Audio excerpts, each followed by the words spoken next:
Hello and welcome to the transcription explanation of this design.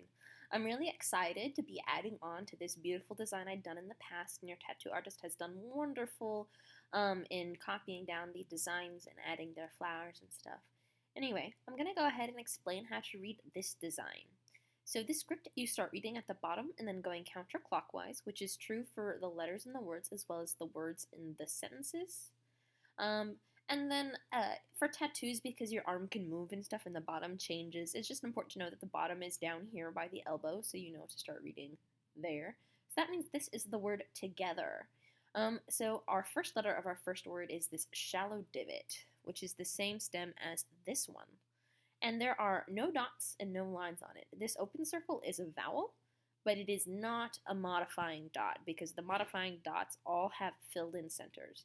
So you have the T here, here's the T, and then we have the O attached on the T like a bead on a string.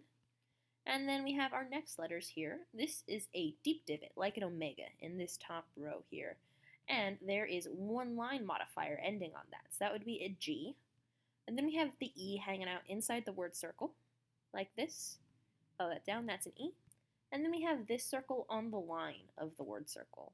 And that makes it a TH. And this line thickness does not matter at all whatsoever. Just adding these thicker lines here and there adds to the design. I think it makes it look a bit nicer, less flat, more depth. So yeah, these line thicknesses do not matter and can be changed. So yeah, TH. And then here's another E, just like this E, except instead of inside the consonant, it's right on the line of the word circle like that. And then we have this shallow divot, just like this one. And that has 3 dots by it, so that's an R. 1, 2, 3. So together. And then we have this here. And this is a sentence circle. There's a couple words inside this bigger circle here.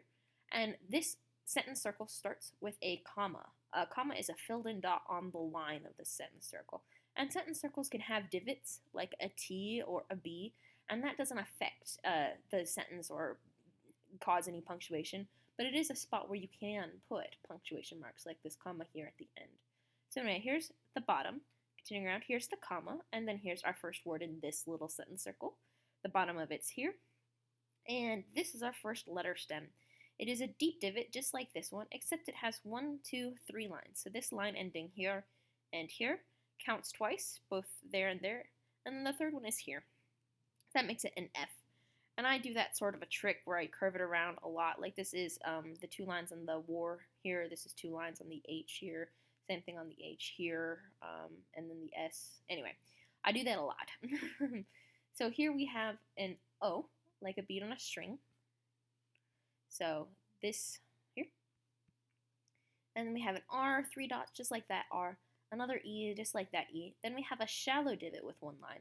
So it's very similar to a G. They're both 1-line divot letters, except the V is a shallow divot, where the F and the G are deep divots. Here's another E. It's important that this line ends on the V and doesn't go all the way to the E, making it an I. Same thing there. The line's got to end on the letter stem, not on the vowel. And then we have another R. 1, 2, 3 dots here. And again, this is the comma that's on the sentence circle. So, forever.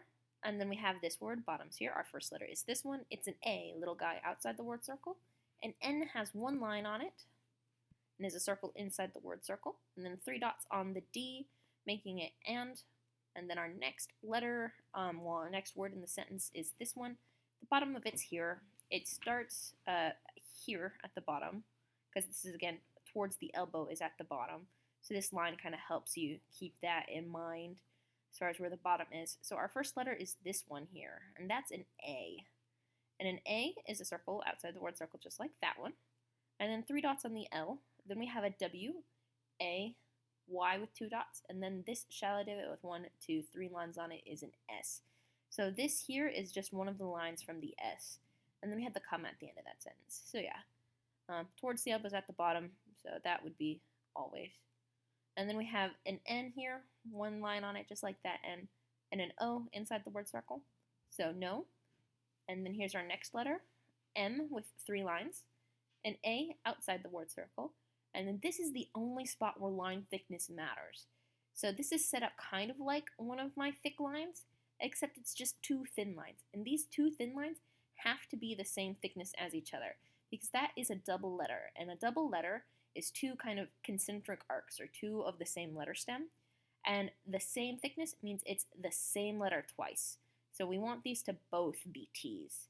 So M-A-T-T, and then we have an E, and then an R with 3 dots, just like all of our other R's. And then we have our last letter, our last word, which starts with this letter. Shallow divot 2 lines is a W. Then we have this H with 1 at 2 lines, so this line and that line. An A outside the word circle, and then the T here with no lines ending on it. So what? So together, forever and always, no matter what.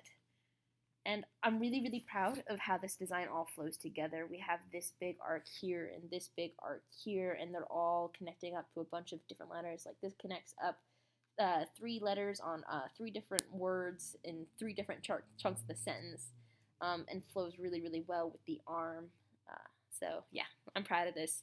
And then similarly, this one complements both. That line is kind of like its opposite and does the same thing. Yeah, I'm really, really proud of this design, and I hope you like it too. Bye.